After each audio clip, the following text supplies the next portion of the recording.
తాకట్టులో ఉన్న బంగారాన్ని విడిపించి ఆ రోజున్న మార్కెట్ ధర కట్టి మిగిలిన డబ్బును మీకు అందిస్తుంది ఎస్వీఎస్ గోల్డ్.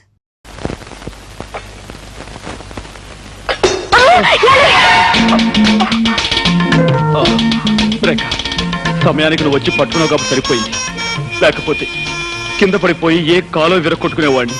దాంతో గుడ్డితనానికి తోడు ప్రత్యేక ఆకర్షణగా కుంటికాలు ఒకటి మిగిలిండేది. అసలు నా తోడు లేకుండా ఎందుకు కదిలారు? గుడ్డి పీనుగునైనా ఆకలి తప్పుతుందా, తింటం తప్పుతుందా? వంట పూర్తయిందా? ఇక్కడే అయిందండి. రండి.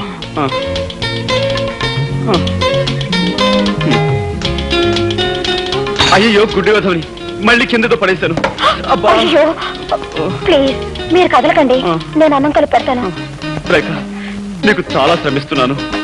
నువ్వు నాకు ముద్దలు కలిపి పెడుతున్నావు, పట్టుకు నడిపిస్తున్నావు, స్నానం చేయిస్తున్నావు, తల దూవుతున్నావు. ఇవన్నీ నీ చేత. ఇంకెన్నాళ్ళు? 4 రోజులేగా. అంతేనంటావా? దేవతలంటే నీ నీడలో నా జీవితాంతం గడపవలసి వచ్చిన సంతోషమే. ఏమిటది? నేను నొక్కుతుంది బుక్క? అవునండి. గుడ్డి వేధవని ఏం చేస్తున్నానో నాకే తెలియటం లేదు. ఐఎమ్ సారీ అండి. పర్వాలేదండి. పర్వాలేదంటారా? అన్నం తినండి.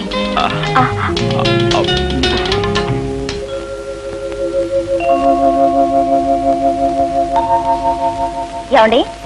ఏమిటి? మీరు అక్కడే కదలకుండా కూర్చోండి, నేను ఇప్పుడే స్నానం చేసి వస్తాను. అలాగే రేఖ.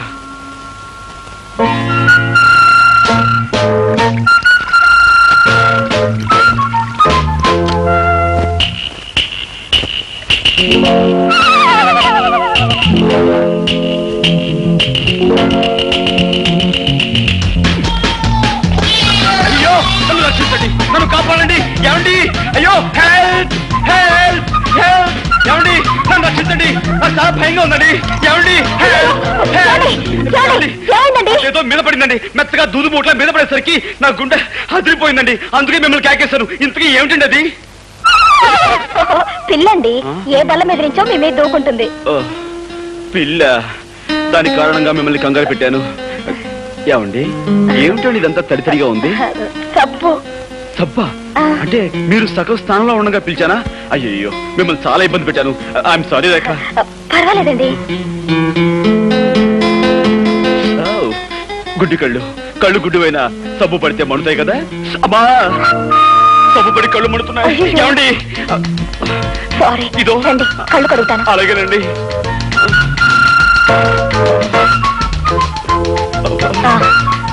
ఇటు తిరగండి.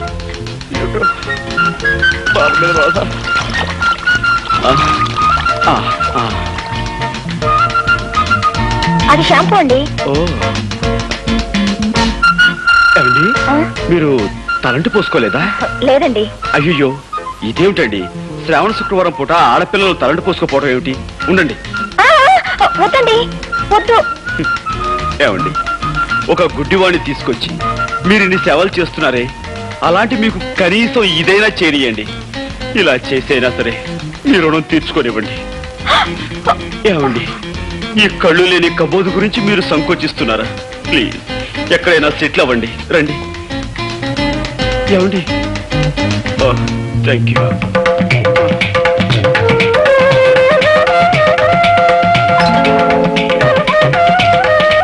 ఏమండి ఇంతకు ముందెప్పుడు అమ్మాయిలకు తలంటు స్నానం చేయించలేదు. కరెక్ట్ ప్లేస్ లోనే చేస్తున్నాను కదా. ఏమండి మీరు చారల టవల్ కట్టుకున్నట్టున్నారే, అదే ఆకుపచ్చ, పసుపచ్చ, తెల్ల చారలది. ఇదేమిటండి పిన్నిస్లా ఉంది? బుజ్జిముండా, పందెం కాసి నన్ను 3 సార్లు వెర్రి వెధవం చేస్తావా? ఏ తండ్రి కూతురుతో చెప్పుకోలేని నా ఛాలెంజ్ ఏమిటో తెలుసా? నీకు ఈ విధంగా తలంటు స్నానం చేయించడం. అంటే మీకు అంత కనిపిస్తుందా? ఆహా, ఇన్నాళ్ళు అన్ని 3D ఎఫెక్ట్ లో చూస్తూనే ఉన్నాను.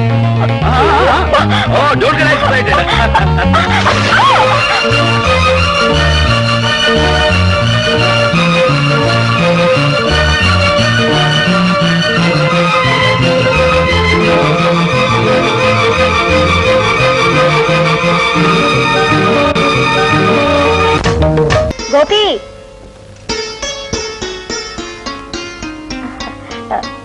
గోపి గారు లేరా అండి? లేడమ్మా, నువ్వెవరు? నేనా? నేను అతని స్నేహితుడు. చిచి, అతను నాకు స్నేహితురాలు. చిచి కాదండి, అతను నాకు పరిచయస్తుడు. ఆయన మీకు అమ్మగారు కదండి? వాడు నాకు అమ్మ కదమ్మా, నేనే వాడికి అమ్మ.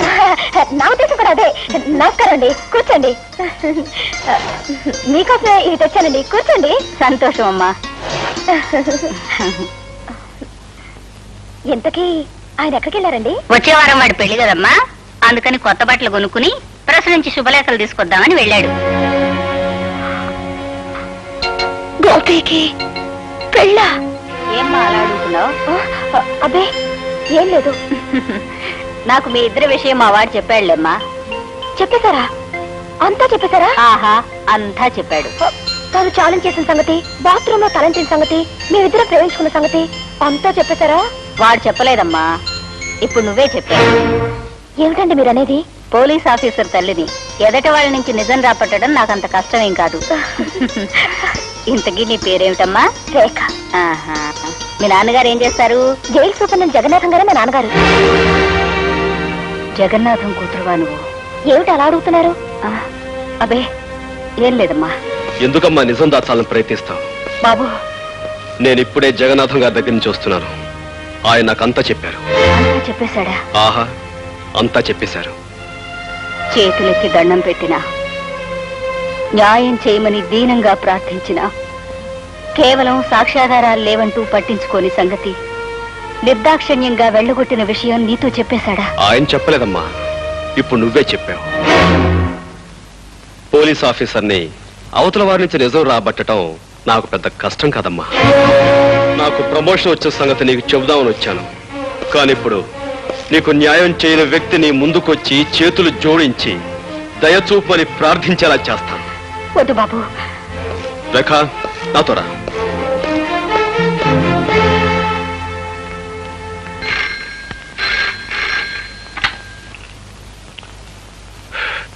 Yes Jagannatham here. ఎవరు? ఇన్స్పెక్టర్. ఏమిటి విశేషం? వాట్? నమ్మలేకపోతున్నాను. ఒక ఆడపిల్ల ఒక మగాన్ని రేపు చేయడమా? ఎలా కుదురుతుంది? కుదిరిందని అతను కంప్లైంట్ ఇచ్చాడు, చేశారని ఆ పిల్ల ఒప్పుకుంది. మధ్యలో మీరెందుకండి అనవసరంగా బీపీ తెచ్చుకుంటారు? పీపీ గారు, బాబు ఇవి నక్షత్రాల్లో ఉన్నాయి. డాక్టర్, ఆమె నా మానాన్ని అతి దారుణంగా దోచుకునే సమయంలో ఆమె చేతుగోళ్లు నా భుజంలోకి దిగబడ్డాయి. కావాలంటే నా పేక మీద చూడండి, దంతక్షతాలు కూడా ఉంటాయి. కొరికిసిందా? అవును డాక్టర్, పెళ్లి కావలసిన వాణ్ణి, ఆస్కలిత బ్రహ్మచారిని, నీకు తమ్ముళ్ళంటి వాణ్ణి నా మానాన్ని దోచుకోవద్దని ఎంత బ్రతిమిలాడినా, ఎంత ప్రాధేయపడినా ఆమె నా మాట వినిపించుకోకుండా. ఆడపిల్ల మగవాణ్ణి రేపు చేయడం ఏమిటయ్యా? చాలా విచిత్రంగా ఉందే. అదెలా సాధ్యం? ఎలాగంటే ఆ సృష్టి కార్యం జరగడానికి నువ్వు సంసిద్ధుడు అయ్యావు అంటే నీకు స్పందించే ఉండాలి మనస్సు. నువ్వు సంసిద్ధుడు కాకపోతే ఆ సృష్టి కార్యం జరగదనే చెప్పాలి. నువ్వు సంసిద్ధుడు అయ్యి ఆ కార్యం జరిగిందంటే అది బలాత్కారం కింద రాదే. లాయర్ గారు, అరిటాకు లాంటి నా జీవితాన్ని ముళ్ళు లాంటి ఆడపిల్ల ముక్కలు చెక్కలు చేసిన తర్వాత కూడా మీరు ఇలా మాట్లాడడం చాలా అన్యాయం. ఇన్స్పెక్టర్, మీరు ఫోన్లో చెప్పిన నిజమేనా? అవును సార్, పట్టపగలు పార్కులో మీ అమ్మాయి గారు ఆయన్ని మానభంగం చేశారండి.